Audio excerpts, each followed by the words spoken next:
समाप्त हो जाता है। कि तो प्रेम जब घनीभूत अवस्था को धारण करता है, फिर स्नेह, फिर ये मान, फिर ये प्रणय, फिर राग, अनुराग, भाव, महाभाव तक फिर धीरे धीरे जाती है। इसलिए यहाँ पर जो राधा रानी का मान है, कहते भैया ये मान उन्होंने क्यों की है, ये मान क्या है। अभी मधुसूदन महाराज जी बता रहे थे, कहते जो प्रेम है वो हर समय कुटिल गति करती है, हर समय टेढ़ी चलती है, वो सीधी नहीं चलती है, वो टेढ़ी मेढ़ी चलती है। बोले क्यों। कहते जो मान है, जो घर गृहस्थी करते हैं देखे होंगे, पति पत्नी में मान हो गया, 2-4 दिन तक 10 दिन तक बात नहीं हुई, लेकिन उसको बाद में देखना जब फिर बात होती है दोनों में, उसमें एक नया आनंद आता है। क्योंकि तथा विप्रलम्ब है न संभोग पुष्टि मस्मृति। कहते जब तक ये विप्रलम्ब नहीं होता है तब तक जो मिलन रस है वो पुष्टि नहीं होता है। इसलिए जो मान है ये एक प्रेम की एक चमत्कारिता अवस्था है, ये मान है। इसलिए रूप गोस्वामी ये उज्जवल निर्मणि में ये मान कहते, भैया मान का मतलब क्या होता है। कहते मान होता है हृदय में तो इच्छा है दोनों हमसे मिले, आलिंगन करे, मिले, बात करे, अंदर में तो इच्छा है, लेकिन ऐसे कुछ कारण आकर के पहुंच गया जो कि दोनों को मिलन करने में नहीं देता है, इसको कहते हैं मान है। कहते जो मान है भैया ये मान कब होता है, मान कब होता है। बोले मान तभी होता है जब पत्नी को ये लगे जब तक ये मुझे मनाएगा नहीं तब तक इसका काम नहीं चलेगा, तभी पत्नी मान करके, नहीं तो पत्नी का मान नहीं करती है, उसको पता है मेरे को मनाए वगैरह से काम नहीं चलेगा, तभी वो मान करती है। इसलिए राधा रानी को पता है, राधा रानी क्यों मान करती है, उनको पता है जब तक श्याम सुंदर हमें नहीं मनाएंगे तब तक कोई काम चलने वाले नहीं है। इसलिए तब राधा रानी तो प्रेम के लिए राधा रानी मान करती है। इसलिए बोले जो मान है, कहते रूप गोस्वामी कहते 2 तरह का मान है। कहते एक सहेतु की और एक अहेतु की, एक कारणों को लेकर के और एक बिना कारणों को लेकर के। जो कारणों को लेकर के मान होता है कहते वो 3 तरह के, कहते 3 तरह का मान है। बोले क्या क्या मान है। बोले एक देख करके, हाँ जैसे कृष्ण राधा रानी यहाँ पर मान क्यों की, जब कृष्ण रास कर रहे थे बंसी बट में, राधा रानी ने एक फूल की माला बनाया जो बिना धागा की, और उन्होंने श्याम सुंदर के गले में पहनाया। अभी श्याम सुंदर ने देखा कि जो माला है जब मैं राधा रानी से मिलूंगा, ये माला अगर बीच में रहेगा तो फिर राधा रानी को मिलने में कठिन माला होगा। इसलिए कृष्ण ने क्या किया, वो माला को उन्होंने उतार कर किसी पेड़ के ऊपर रख दिए। पेड़ के ऊपर रखे तो एक सुख पक्षी ने वो माला को लिया और चोंच में पकड़ करके उड़ते हुए जा रहा था। इतने में चंद्रावली ने देखा ये माला तो कृष्ण की प्रसाद माला। उन्होंने सुख पक्षी को बुलाया और अनार दाना की लोभ दिखा करके वो माला ले लिया और उसको लेकर के अपना चोटी में अच्छे तरह से चोटी में अपना बांध दी। इतने में ललिता ने देखा ये माला तो राधा जी ने अपना हाथों से बना करके श्री श्याम सुंदर को पहनाए थे, फिर ये माला चोटी में कैसे आ गई चंद्रावली में। ललिता ने बोले हे राधे, ये श्याम सुंदर को प्रेम करना नहीं आता है, तुम्हारी प्यार की माला वो चंद्रावली को चोटी में कैसे आ गई। बस राधा रानी की मान हो गई, श्याम सुंदर तो प्रेम करना जानते नहीं।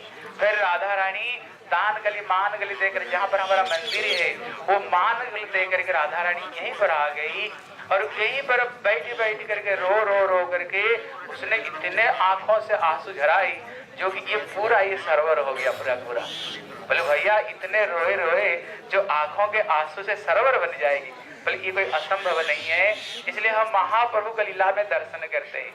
चैतन्य महाप्रभु जब प्रेम में उन्मत्त होकर के नृत्य करते थे, उनको आंखों से इतने आंसू प्रवाहित होता था, आस पास के लोग भीग जाते थे, वो किचड़ हो जाता था, क्योंकि कृष्ण ही राधा जी की भाव अंग का लेकर के आए हैं। इसलिए उनके लिए कोई भक्तों की विरह में दिखाई पड़ता है। जब श्री उद्धव जी ब्रज में आए, बोले वहां पर ब्रज गोपियों के प्रेम में वहां पर तो आंसू की परला बह रही थी, इसलिए कोई असंभव नहीं है। इसलिए राधा रानी यहीं पर आकर के मान करके बैठी गई। इतने में श्री श्याम सुंदर को जोग माया ने उनको बताया राधा कहाँ है, बोले यहीं पर है। तब श्री श्याम सुंदर यहीं पर राधा रानी को मान को मनाने के लिए यहीं पर आते हैं। इसलिए गुरु जी कहा करते थे कहते राधा रानी के मान को द्वारा यहाँ के वृक्ष भी संपूर्ण रूप में उसको भाव में विभावित है। इसलिए अभी वहां पर एक कुंज बना हुआ, जब गुरु जी आते थे पहले पहले कम लोग होते थे, गुरु जी मधुसूदन महाराज को याद होगा, वो कुंजों के अंदर में बैठी करके महाराज जी वहीं पर, हाँ त्रिविक्रम महाराज यहाँ पर आते थे, वो बैठी करके वो कुंजों के अंदर में बैठ कर कथा करते थे वहां पर। आप देखिए ना, ये कुंज में जो वृक्ष है, जैसे मान मतलब टेढ़ी है, वो वृक्ष भी देखोगे सब टेढ़े मेढ़े हैं। हर वृक्षों को देखना, वो भी मान में, राधा जी के मान में वो भी विवाहित होकर मान कर रहे हैं, क्योंकि वृंदावन के वृक्ष को मरम ना जाने कोई, डाल डाल और पत्ते पत्ते में श्री राधे राधे होई। इसलिए यहाँ के वृक्ष भी राधा जी के भाव में ये सबके सब विवाहित है। इसलिए हर घर के वृक्ष खड़े रहते हैं, लेकिन यहाँ पर वृक्षों को देखना कोई खड़े नहीं, वो सबके सब लेटे हुए हैं। बोले लेटे हुए क्यों? बोले अगर यहाँ पर वृक्ष रूप में अगर पड़े रहेंगे, ब्रज रज में पड़े रहेंगे, कभी तो किशोर जी की हमारे ऊपर में कृपा कभी तो होएगी। इसलिए सबके सब लेटे हुए यहाँ के सबके सब वृक्ष। इसलिए गुरु जी उसी में बैठ करके शरीर से कपड़े को ऊपर से उतार करके गुरु जी पूरा साष्टांग प्रणाम करते थे। वहाँ का धूल को गुरु जी अपना शरीर में लगाया करते थे। वृक्षों से गुरु जी प्रार्थना करते थे, हमारा ऊपर में कृपा करो। इसलिए कहते जो मान है वो तरह तरह के कहते देख करके और एक सुन करके, बोले सुन करके का कृष्ण का भी गोचारण करने के लिए कुसुम सरोवर में आते हैं, और कृष्ण वहां पर सखाओं को बहाना बना दिया, अभी मेरे कहीं निमंत्रण में आ रहा हूँ। कृष्ण बहाना बना कर आ गए। जब कृष्ण आ रहे थे, यहाँ श्री राधा रानी भी कुंज बनाकर बैठी हुई, वहाँ चंद्रावली भी कुंज बनाकर बैठी हुई। इतने में कहते चंद्रावली की एक सखी जो सभ्या थी, उसने बोले हमारी सखी राधा श्री चंद्रावली भी कुंज बनाकर बैठी हुई, चलना पड़ेगा। कृष्ण को जो बहाना बना रहे थे, इतने में खुद चंद्रावली आके बोले कहाँ जाओगे, कहाँ जाओगे, कहा चलो, सीधा उनको लेकर चले गए। अभी राधा जी की कहते तीन सुख है, कहते एक विचक्षण सुख है, और एक प्रिय सुख है, और एक मंजुभाषी सुख है।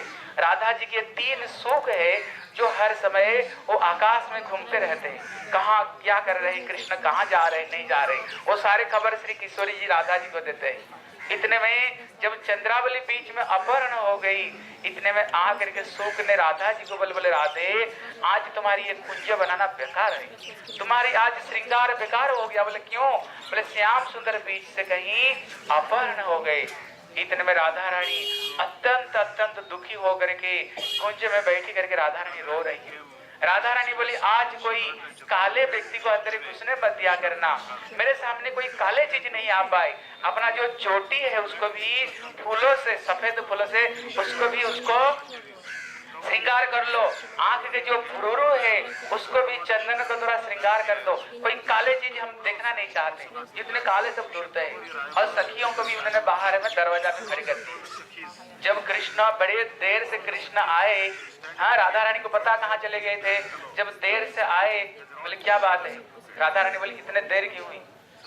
बोले जानते हो मैं तो आ ही रहा था, लेकिन देखा है कि तमाल वृक्षों को ऊपर में एक माधवी लता को ऊपर चढ़ते हुए देखा।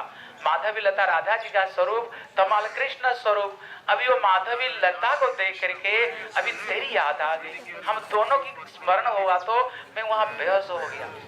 बोले झूठ बोलने का कोई जगह नहीं मिल रहा है।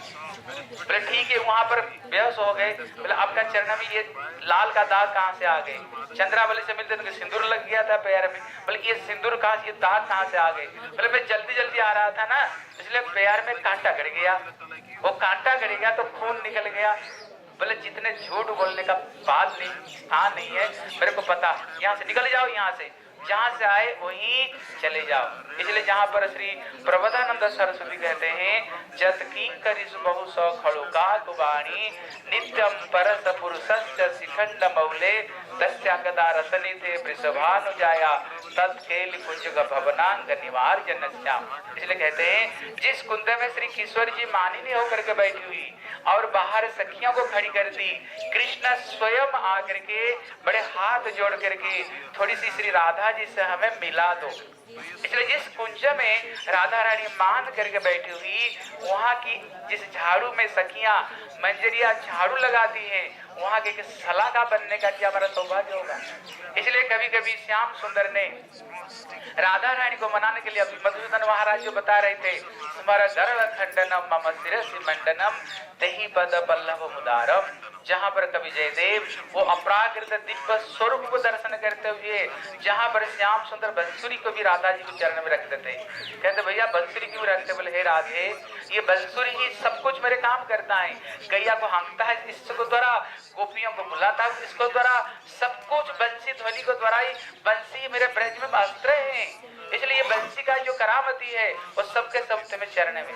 जब राधा रानी मानती नहीं, कृष्णा अपना मयूर पंख उतार कर रखते थे। बोले मयूर पंख रख दिया? बोले क्यों? बोले मेरा नाम नटवर है, क्योंकि मयूर का नृत्य सबसे सुंदर नृत्य है, इसलिए कृष्ण इसलिए मयूर धारण करते हैं। जितने सारे नाचने वालों में मैं सर्वश्रेष्ठ नृत्यकार हूँ, इसलिए हे राधे मेरे नटवर स्वरूप की तेरे चरण में। तभी जब मानती नहीं, कृष्ण अपना नाम को भी राधा जी के चरण में लिख लेते हैं। कहते मेरे नाम भी धन्याति धन्य मेरे नाम भी हो जाए। इसलिए कृष्ण जब आते हैं मनाने के लिए, जो मानती नहीं फिर राधा रानी दुखी हो जाती। ललिता से परामर्श लेती क्या करनी चाहिए? बोले एक काम करो, राधा भी तेरे विरह में दुखी, तुम भी राधा जी के विरह में दुखी, एक गंधर्विणी रूप धारण करो, ये बेश को त्याग दो।